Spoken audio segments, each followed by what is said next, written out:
ഞാൻ ഒരു ചക്ക മെഴുക്കുരുട്ടി ഉണ്ടാക്കാൻ പോവുകയാണേ.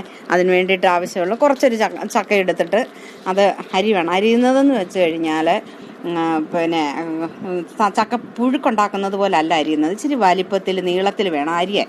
അത് അരിഞ്ഞ് എടുത്ത് വെച്ച് കുറച്ച് ചക്ക അതെടുത്ത് അരിഞ്ഞ് വെക്കുക. എന്നിട്ട് അത് നമ്മുടെ ഇഷ്ടാനുസരണം എടുക്കാം. ചക്ക എന്തോരമാണെന്ന് വെച്ചാൽ അപ്പോൾ ഓരോരുത്തരുടെ വീട്ടിലെ അംഗങ്ങളുടെ അനുസരിച്ച് അവനവന് ആവശ്യമുള്ളത്രയും ചക്ക എടുക്കുക. അരിഞ്ഞു വെച്ചിരിക്കുന്ന ചക്ക ഒരു ചുവടുകെട്ടിയുള്ള പാത്രത്തിനകത്തോട്ടിടുക. അതിനകത്ത് ആവശ്യത്തിന് വെള്ളം ഒഴിക്കുക. എന്നിട്ട് സ്റ്റൗ കത്തിച്ച് അടുപ്പയിൽ വെച്ച് മൂടി വെച്ച് കുറച്ച് വെള്ളമേ ആകുള്ളൂ. മീഡിയം ഫ്ലെയിമിൽ വെക്കുക. അടി പിടിക്കരുത്. അതിന് ഇടയ്ക്കിടയ്ക്ക് ഇളക്കിക്കൊണ്ടിരിക്കണം. അങ്ങനെ ഒത്തിരി വെന്ത് പോയാൽ കുഴഞ്ഞു പോകും. ചക്കയുടെ അടപ്പ് തുറന്ന് നോക്കി ആവി വന്നിട്ടുണ്ട്. ശകലം ഉപ്പെടുത്ത് ഇടാം. ഉപ്പെടുത്തിട്ട് ഒന്ന് ഇളക്കിയിട്ട് ഒരു ശകലം മഞ്ഞപ്പൊടി അത്യാവശ്യം ഉണ്ടെങ്കിൽ ഇട്ടാൽ മതി. ഞാനൊരു ശകലം മഞ്ഞപ്പൊടി ഇടുക.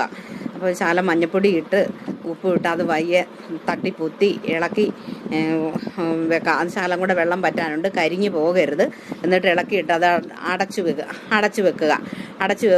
വെള്ളം പറ്റി കഴിയുമ്പോഴത്തേക്ക് ആ സമയം കൊണ്ട്, വെള്ളം പറ്റുന്ന സമയം കൊണ്ട് നമുക്ക് ഇതിനകത്ത് ഇടാനുള്ള വറ്റൽമുളകും ഉള്ളിയും വെളുത്തുള്ളി എടുക്കുക.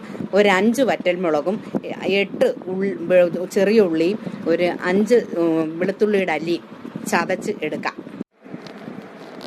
ചക്ക വെന്തിട്ടുണ്ട്. നമുക്കൊരു ചീനിച്ചട്ടി അടുപ്പിലേക്ക് വെച്ചിട്ട് 2 സ്പൂൺ വെളിച്ചെണ്ണ ഒഴിക്കാം. 2 സ്പൂൺ വെളിച്ചെണ്ണ ഒഴിച്ച് എണ്ണ ചൂടാകുമ്പോഴത്തേക്ക് നല്ലതായിട്ട് ചൂടായി കഴിയുമ്പോൾ നമുക്കൊരു സ്പൂൺ കടുകിടാം. കടുക് പൊട്ടട്ടെ. നന്നായിട്ട് പൊട്ടുന്നവരെ നമുക്ക് വെയിറ്റ് ചെയ്യാം.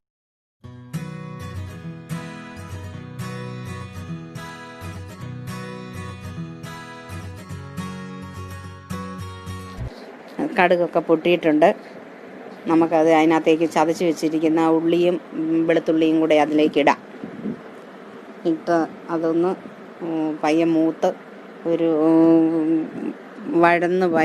വഴന്ന് വരുമ്പോഴുന്ന സമയത്ത് നമുക്ക് അതിനകത്തേക്ക് കറിവേപ്പില ഊരി അതിനകത്തേക്ക് ഇടാം.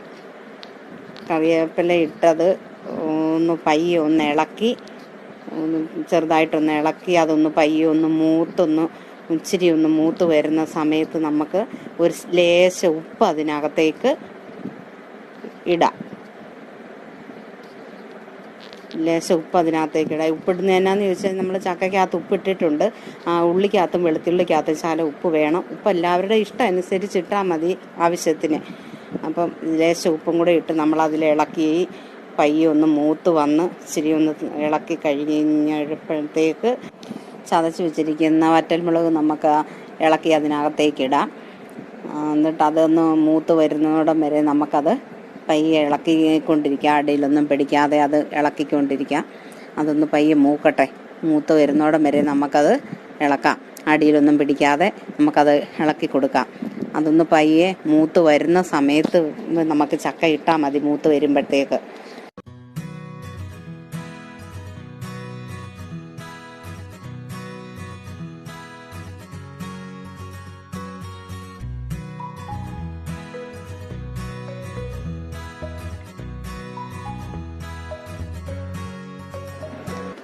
മുളകൊക്കെ മൂത്തിട്ടുണ്ട്. നമുക്കതിനകത്തേക്ക് വേവിച്ച് വെച്ചിരിക്കുന്ന ചക്ക ഇട്ടിളക്കാം. ഒന്ന് കുറേശ്ശെ ആ ചക്ക അതിനകത്തേക്ക് ഇട്ടിട്ട് നമുക്കത് ശരിക്കും ഇളക്കി നന്നായിട്ട് അത് ഇളക്കി യോജിപ്പിച്ച് ഉള്ളിയും കറിവേപ്പിലയും മുളകും എല്ലാം കൂടെ ശരിക്ക് ചക്കയ്ക്കകത്തിട്ട് ശരിക്ക് പുരട്ടി ഇളക്കി നന്നായിട്ട് അതിനകത്ത് കുറച്ച് നേരം കിടന്ന് അതൊന്ന് വഴറ്റി എടുക്കാം. വറ്റൽമുളകിന് പകരം കാന്താരിയോ പച്ചമുളകോ ചതച്ചത് എടുക്കാം. ഇത് എരിവ് കൂടരുത്. ഞാനിപ്പോൾ ഈ ചക്കയ്ക്ക് പാകത്തിനുള്ള മുളകും ഉള്ളിയാണ് ഇട്ടേക്കുന്നത്. നിങ്ങൾ പാകത്തിനെടുക്കുക. ഇത് പെട്ടെന്ന് ഉണ്ടാക്കാൻ പറ്റുന്ന ഒരു മെഴുക്ക് പുരട്ടിയാണ്. എല്ലാവരും ഇത് വീട്ടിലുണ്ടാക്കി നോക്കി അഭിപ്രായം പറയണം. അതുപോലെ ഈ വീഡിയോ ഇഷ്ടപ്പെട്ടെങ്കിൽ ലൈക്ക് ചെയ്യുക. അതുപോലെ തന്നെ എൻ്റെ ചാനൽ സബ്സ്ക്രൈബ് ചെയ്യണം.